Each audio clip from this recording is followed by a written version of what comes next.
السلام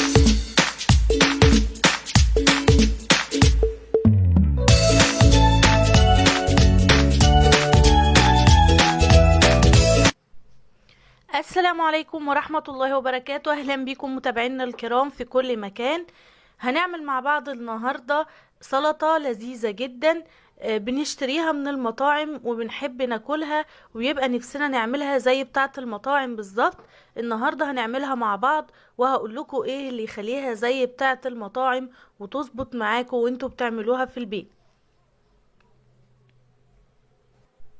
والمقادير بتاعتنا ممكن نستخدم الكرنب الصغير او ممكن نستخدم الكابوتشي. النهاردة انا هستخدمه وهعمل بالكابوتشي. معايا واحدة كاملة، وهناخد معلقة خل كبيرة، ومعانا بصلة صغيرة متقطعة صغير، ونص معلقة صغيرة ملح، معلقة كبيرة من السكر، جزرة مبشورة،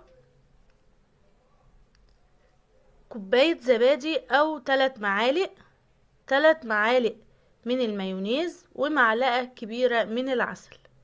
لو مش عايزة تضيفي العسل ضيفي معلقتين سكر. هنجيب طبق ونحط فيه اول حاجة المايونيز 3 معالق، ونضيف عليهم كوباية الزبادي،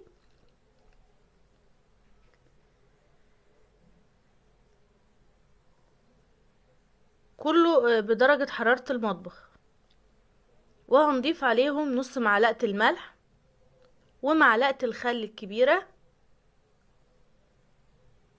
واخيرا معلقة العسل، ونخلطهم كويس علشان العسل بتاعنا يدوب والمكونات كلها تمتزج مع بعضها. هنركن بقى الخليط ده على جنب، ونجيب البصلة بتاعتنا ونضيف عليها معلقة السكر وندعكها كويس بالسكر علشان عايزين البصلة تدبل وتنزل ميتها. هنسيبها على جنب ونجيب لوحة تقطيع ونقطع الكرنب بتاعنا او الكابوتشي بتاعنا. هنقطعه بشكل عشوائي، لو انت عايزة تحطيه في الكبة وتفرميه فرم خشن، عايزة تبشريه، اعملي اللي يعجبك واللي يريحك واللي بتحبيه. كده هنجيب الخليط بتاعنا اللي عملناه بتاع الزبادي والمايونيز والعسل والخل، ونضيف عليه الجزر والكابوتشي بعد ما قطعناه. ودلوقتي البصلة بتاعتنا دبلت ونزلت المية بتاعتها، بس احنا عايزين نتخلص من المية بتاعتها نهائيا علشان نخفف من حدة البصل وسط بقية الخضار. هنجيب مصفى صغيرة وهنصفي البصل بتاعنا وننزل منه ميته كويس. طيب هو احنا ليه حطينا على البصل السكر مش الملح، مع ان الملح بيدبل البصل بسرعة ويخليه ينزل ميته؟ لان البصل بيطعم من اي حاجة تتحط عليه، فلو حطينا الملح البصل هيملح من الملح، ونحطه وسط الخضار مع العسل والسكر هيبقى هو طعمه مميز في النص وهيدينا طعم غريب في وسط السلطة بتاعتنا.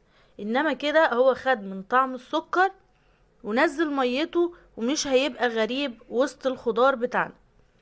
هنقلب كويس ونخلط علشان الخليط بتاعنا يمتزج ببعض.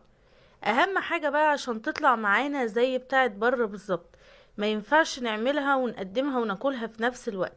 احنا على الاقل نسيبها نص ساعة في التلاجة تكون كل المكونات خدت من طعم بعضها. هتلاقوا احلى سلطة كول سلو تطلع معاكو زي بتاعت بره بالظبط. ولو عملتيها وبيتيها، لو عندك عزومة او مش مستعجلة عليها، بيبقى طعمها احلى واحلى. وانا عايزة اقول لكم ان العسل مع السكر بيديها طعم جميل، بس لو مش حابة تضيفي العسل اكتفي بالسكر بس، حطي معلقتين من السكر. ودي كانت سلطة النهاردة، وصفة النهاردة، ويا رب تكون لذيذة وخفيفة وعجبتكم. ولو عجبتكم هستنى تنزلوا تحت الفيديو وتدوسوا لايك وتدوسوا على زر مشاركة علشان تشيروا الفيديو ويوصل لأكتر من شخص.